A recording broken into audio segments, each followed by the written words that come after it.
حديث نمبر 300 حدثنا محمود بن غيلان قال حدثنا أبو داود قال حدثنا شعبة عن أبي بشر قال سمعت سعيد بن جبير عن أنس بن مالك رضي الله عنهما قال كان النبي صلى الله عليه وآله وسلم يصوم حتى نقول ما يريد أن يفطر منه ويفطر حتى نقول ما يريد أن يصوم وما صام شهرا كاملا منذ قدم المدینہ الا رمضان. حضرت عبداللہ ابن عباس اسی طرح کی روایت ہے، یہ اس سے پیوستہ گزشتہ نہیں، پیوستہ روایت جیسی ہے اس طرح کی.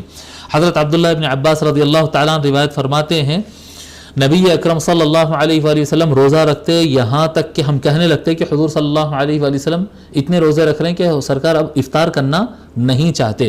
اور حضور اکرم صلی اللہ علیہ وآلہ وسلم اتنا جب روزے رکھنا چھوڑ دیتے، افطار کر لیتے یعنی کھانا کھانا شروع کر دیتے، تو ہم یہاں تک سمجھ لیتے کہ حضور صلی اللہ علیہ وآلہ وسلم اب روزہ رکھنا نہیں چاہ رہے ہیں، ایسا ہم سمجھتے، یعنی لگاتار روزے بھی رکھتے اور لگاتار روزے نہیں بھی رکھتے. وما صام شہرا کاملا، اور آقا صلی اللہ علیہ وآلہ وسلم مدینہ شریف آنے کے بعد سے